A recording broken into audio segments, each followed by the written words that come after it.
Hello and welcome to the show. Before we begin, apologies because this is one of those out and about episodes. In fact, I'm making today's recording right next to a cow. So don't be surprised if you hear some bellowing or maybe some flies in the background. I know some of you might be wondering, what am I doing sitting next to a cow?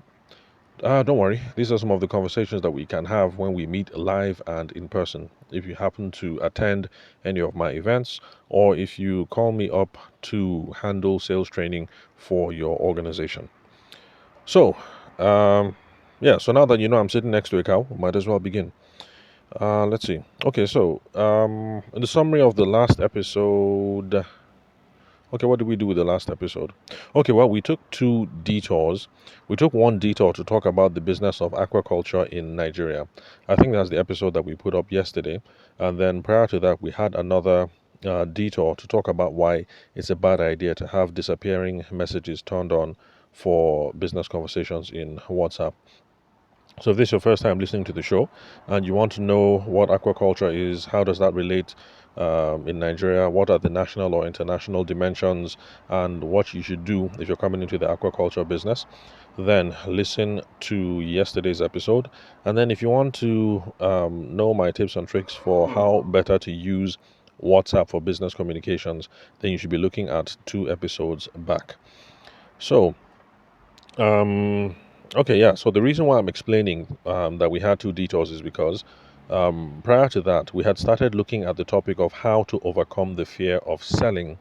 So if you have been listening to the topics religiously, then for you it might have been startling to start off talking about overcoming the fear of selling, and then next thing you started hearing about aquaculture and then WhatsApp business messaging. So I'm sorry, but it's just how I run the podcast for now. I start off on a topic, but then sometimes something happens and I think this is really important. You guys need to hear it, and then I make a detour. So now I'm coming back to the original topic of how to overcome fear in selling so that we can wrap up that episode.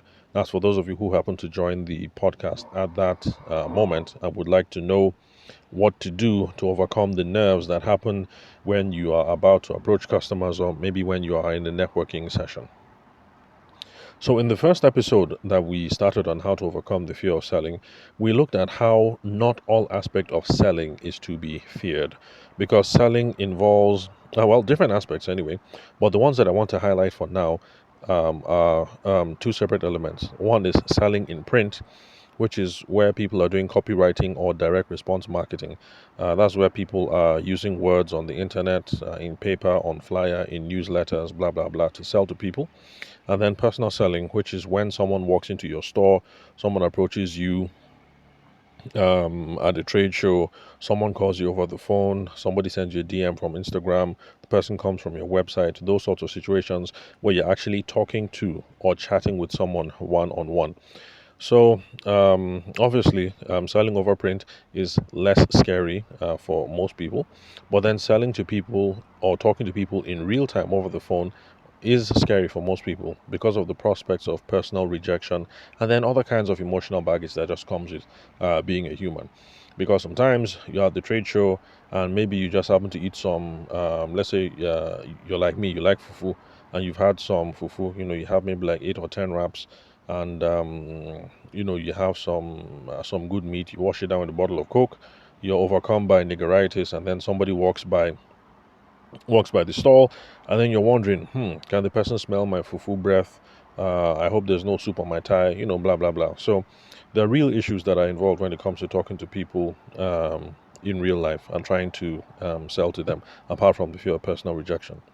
So if this is your first time listening to the show, then I would advise that you scroll back maybe 2 or 3 episodes and then look for the episode that is titled From Texting to Talking, Mastering Personal Sales and Customer Connections.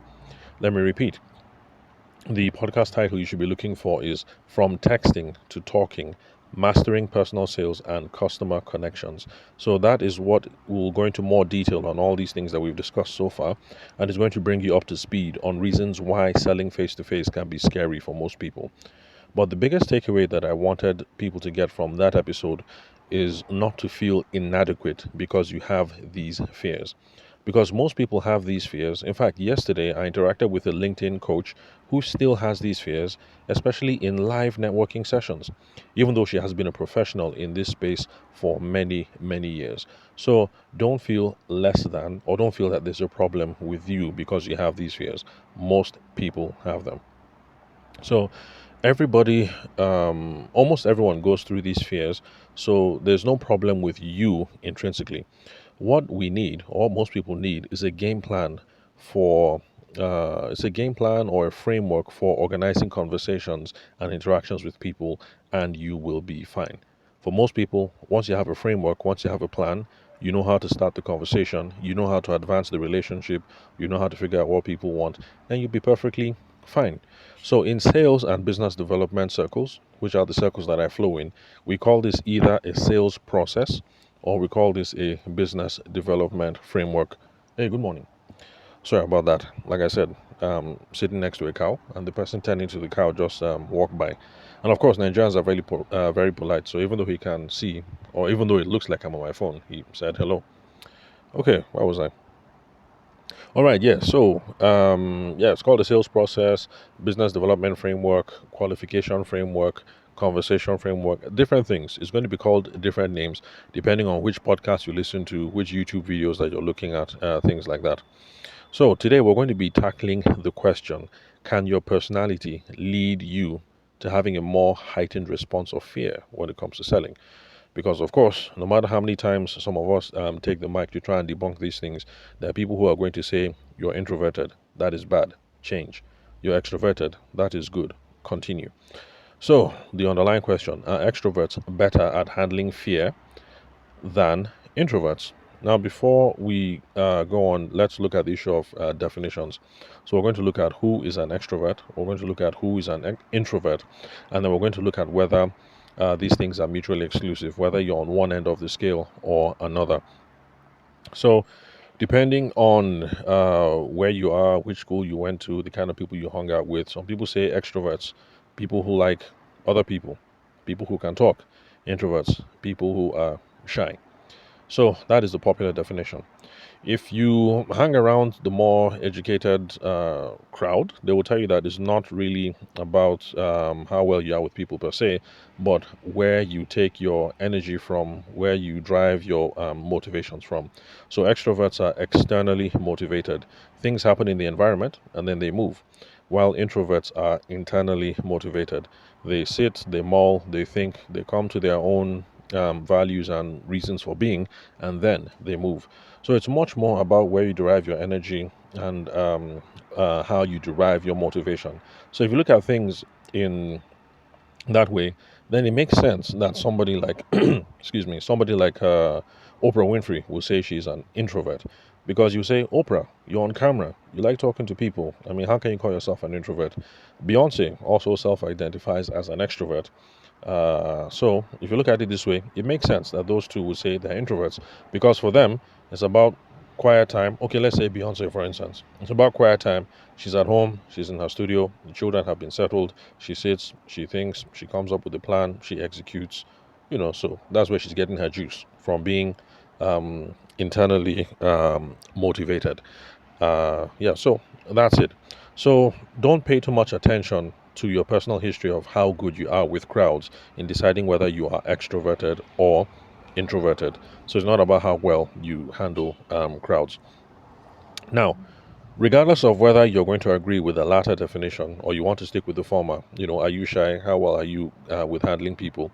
There is still this thing of whether people are either one way or another. Now, the truth is, most people exist in a spectrum, so don't think that you're 100% expert or 100% introvert. In fact, when it comes to business development, sales, personal development, these sorts of things, people are now looking at the middle ground, and those people are called ambiverts. Those are people who maybe start off on one end of the continuum, but who find who display both tendencies.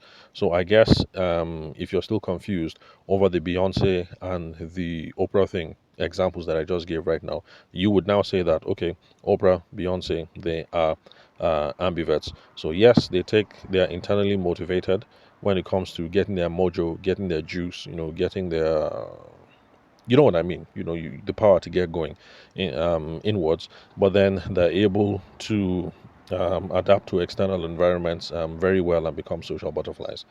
So, anyway, I'm not a psychologist. This is not my area of specialty. I'm a sales specialist. So let me just go beyond all these psychological issues. Anyway, um, oh, okay. Well, there's one aspect of the question we didn't answer: whether being an extrovert or being an introvert makes you handle fear better. Now, the thing is, extroverts and introverts, they handle fear in different situations. Let's go back to the old school, not the old school. I mean, for those of us who grew up in Nigeria, when your teacher said you're an extrovert or you're an introvert, let's stick with that definition. So, extroverts, with the Nigerian teacher's definition, that's for those of you who are born late 70s, early 80s. Extroverts handle fear differently. That's when you're talking about being in uncomfortable social interactions or being in a selling situation. Extroverts, they ramble and talk non-stop when they're in uncomfortable social interactions. Now, from the angle that we're trying to close the sale, this creates a problem because it's very possible, and I'm sure you've run into those kinds of people, that someone starts talking and they might be eloquent, but after about 5 minutes, you realize that this guy or this girl is just rambling off point. So it's possible to be really handy in a group of people and talking to strangers, but half the time you're talking off point. If you're talking off point most of the time, it's not going to help you close the sale. Now, introverts, on the other hand, handle fear. Remember, I'm using the definition that Nigerian school teachers would give. Oh, and yes, by the way, my teacher in primary school said I was an introvert. I got home, I asked my dad, what's an introvert? And my father, thankfully so, said, don't mind her, she doesn't know what she's talking about. And time has proven that, yeah, my old man was actually correct. Side note, those of you who are teachers, your job is to go there and teach children. So stop trying to, what's the word, psychologize. Stop trying to psychologize children. If you think a child has a problem, then there are other professionals, childcare specialists, what do you call it? Special needs specialists, learning difficulty specialists, psychiatrists, all stuff like that. If you think there might be a problem, then let the professional do the diagnosing. So stop sitting in classrooms and psychologizing people, and saying things like, "Oh, you are an extrovert, you are an introvert, you are high decision, you are high or you are low empathy, you are this, you are that." Your job is to go there and to teach. So stop psychologizing our children. Okay, where was I? Oh, yeah, so introverts now, being in silent situations or uncomfortable social interactions, they might go quiet, they might become more withdrawn, and this does very little to further the sales. So you can see that whether you're extroverted or introverted, in quote, according to how Nigerian teachers back in the day used to classify us, your reaction is unhelpful when it comes to selling. So, before we start looking at tips and tricks for overcoming fear in personal selling, we have to reframe the narrative. I'm taking a lot of time to show you guys that the personality is not the problem. For those of you who want to think that personality, extroversion, all of that is the problem, then that's fine. Keep blaming yourself, and let me know how that works for you. But for those of you who are now convinced that these are not the issues, let's start looking at the proper paradigm that we should be looking at. Remember, we are talking about being good at sales and selling. So I'm limiting it to this particular context. So instead of looking at whether you are extroverted or introverted, whether you are phlegmatic or choleric, whether you are a high D or a low S, or whatever kind of personality skills that exist today, we should be looking at a dynamic which is essential to personal selling. And what is essential to personal selling is not your personality type, but it's your ability to either understand value or to communicate value. Now, for those of you who've been listening to the podcast for a while, I know you might be saying, "Here he goes again." And yes, here I go again, for good reason. You might have heard it time and time again because you've been listening to the over 750 episodes that we have for now. Or there's someone who is just discovering this podcast today who has not heard about it before, and I want him or I want her to learn and get caught up to speed. And it's something I'm going to keep saying. time and time again. So please don't get bored, no matter how many times you hear it. So, before we figure out what understanding value is or what communicating value is, we have to look at the definition of what is value. And I'm going to give you a working definition. Oh, side note, on the podcast, whenever I give definitions, I stick to working definitions. And what I mean by working definitions is I'm looking for rough and ready, easy, simple definitions that you can hear and remember. The reason why I want it to be easy for you to remember is so that you can actually work with the definition. You don't have to be too smart. You don't need to have an MBA, and it should be simple enough to remember. For me, this whole simple to remember thing is important because if you can remember it, if it's always in your mind, then you will do it. If it's complicated and you have to refer to the textbook, then you'll always feel like maybe I need to check my phone, check Google, check my textbook, check my notes, check this. I want you to be able to just move on the fly and internalize these things. So that's why I'm always using working definitions. So, or everyday definitions. So, value is the desirable result or the good results, the good benefits that the end customer is going to get. That is what value is. And yes, that is the reason why value is relative. So, there are people who drive BMWs, sorry, not BMWs, Mercedes Benzes that consume lots of fuel and all that, and they still insist that this is a valuable purchase. While there's some other people who would only drive Toyota Corollas or Toyota Camrys and insist that what they have is the more valuable purchase. So that's the reason why value is relative. The person who's driving the Toyota, he says, "Yep, I got value." The person who's driving the Mercedes Benz, they say, "Yep, I got value," because some people are looking at personal affirmation, brand projection, different kinds of things, the projection of power and accomplishment. And so the Benz is good for value. Maybe the Toyota crowd are looking at resale value. When I'm done with this car in 3 years, can I sell? Or maybe they're thinking fuel consumption. If I spend 45K to fill up the tank, how long can I use it? So that's the reason why value is relative, because it's the desirable results or the desirable benefits that the end consumer is going to get. And so it depends according to who you are. So that's the reason why my wife is never going to buy a Balenciaga bag, because for her, that is not value. But for somebody else, if they find a Balenciaga bag at 85%, they will quickly snap it up because it is value. So that's why value is relative. So let's stop looking for objective value when it comes to sales and business.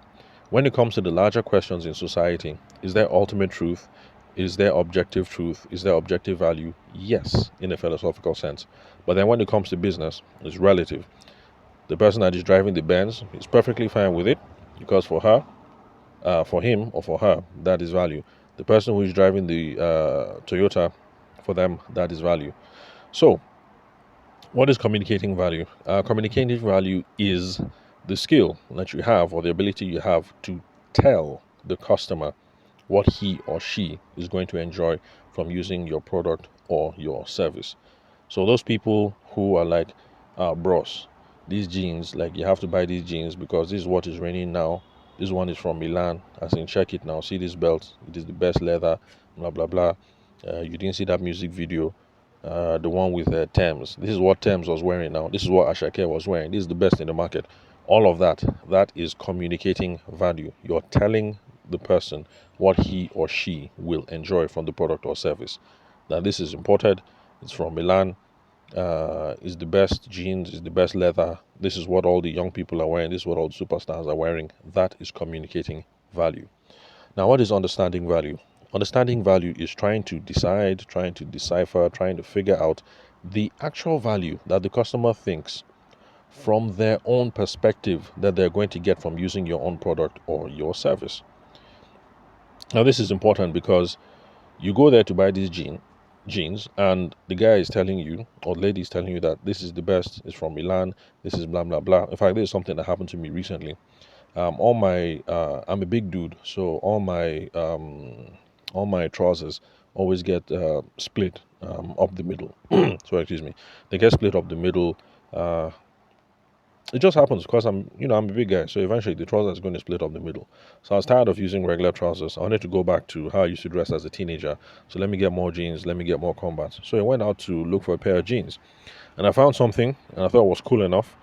And so I started haggling. Me and my wife were there, and we started pricing. And the person was talking to me about how this thing is so what's it called, Wrangler. How is Wrangler? How is blah blah blah? How is all this and all that? Now that is communicating value. But the thing is, I didn't come there. I'm not a jeans connoisseur, so I don't know the difference between a Gap and a Wrangler or a bend down select and a, I just know that okay, this jeans looks tough. This thing is not going to split down the middle. I think I can wear this thing for 3 years, and it's not going to fall apart. So a person started talking about Wrangler and this and this and that and that. And well, my wife is the cloth connoisseur. She's one that knows which brands are good, which ones are bad. And well, early on, when in our relationship, I didn't believe her on these things, but I've come to see that actually it's quite true. So if you're a stubborn man and you have a woman, you have a wife who is trying to talk to you some common sense about these things, I think you should listen because from the children, I actually have seen the difference. We'll go into some stores and I'll be like, look, what is the difference? Let's just buy this one. This is the cheapest one. And she's like, no, if we buy this one is going to fall apart in 2 weeks or in 2 months or whatever. But over time, I've come to see that she actually is right. So now, if she's insisting we are buying this brand, I just keep quiet. I try and do the math in our head. Can we afford this? How long is this going to set us back? Blah blah blah. But right now, I don't argue. So she had a look at it. She confirmed it was Wrangler. They priced around some more. I kept quiet. They agreed on a figure. By the time we went to go and meet the Oga, I tried to see if I could get 3K off it. Well, I didn't quite get the 3K, but anyway, we picked the jeans. Anyway, what's the whole reason why I'm telling you this story? I'm just trying to tell you that you have reasons why you think the person should want to buy the jeans. This jeans is Wrangler, and Wrangler is best quality. For you, that is value. You're trying to communicate it. But if the person just came in here thinking, my trousers keep tearing up the middle, and I'm tired of my crotch being exposed, I want a pair of jeans or trousers that can handle the rough and tumble, and the crotch is not going to split open at the crotch. If you know that, then you're going to be able to switch tactics in the conversation to say, hey bros, you know what, since you're not particular, it does not have to be Wrangler. Check this one here. This one is a Nigerian brand, but see the quality of this leather. Sorry, the quality of this jean. If you wear this jean, even if you're a laborer, I can assure you, bros, that you wear this thing for 1 year and this thing is not going to tear. Now check it now. Look at the crotch area. See how it has triple stitching. Blah blah blah. So you'll be able to flip the script and make a sale. So, with what I've described so far with communicating value and understanding value, you can see that extroverted people are good at communicating value. Buy this, is the greatest, is the best, it is Wrangler, it is this, it's Italian, it is blah blah blah blah blah. They have little problem at communicating value and talking to strangers. Introverted people, on the other hand, are better at understanding value because they take the time to listen and they're better at picking up on visual cues and non-verbal cues about what people are interested in. So this is the key dynamic. We should not be focused on whether we're extroverted or introverted, but we should be focused on how well we can understand value or how well we can communicate value when standing before a potential customer or before a potential client. That is the key thing. So don't practice your perfect pitch about how this is Wrangler and you should buy Wrangler, but you should get into the habit of talking and listening to people. The people walk into the store and you say, "Oh, madam, thank you very much for coming to our store. How did you find us? Oh, you found us on Instagram because of the 50% sale. Oh, okay, sure, no problem. But the 50% sale only applies to these items, only the children's items." And then the woman goes ahead, picks up the stuff like my wife did, and then if they leave to start asking questions now about men's jeans, Oga has not been saying anything since. Now is the time to turn to Oga and then address him like, oh, okay, you will just spend so and so buying stuff for the children. It looks like Oga is not really a clothes guy.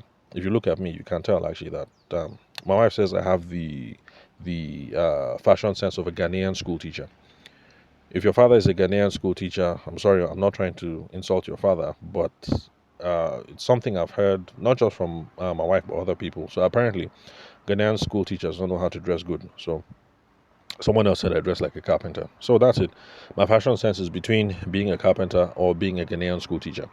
So you say, bros, it's like you're not even a fashionable person. So what brings you here? Why are you looking at jeans? What? Okay, maybe that's too direct. But bottom line, you have to get into why is this guy looking for jeans? So you have that kind of conversation. You figure out the person's personal style. You figure out what they want in clothes. You ask some things about their their daily life, what they use clothes for, things like that.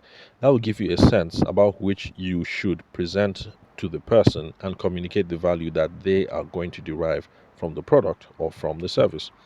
So it's not about you, it's about the customer.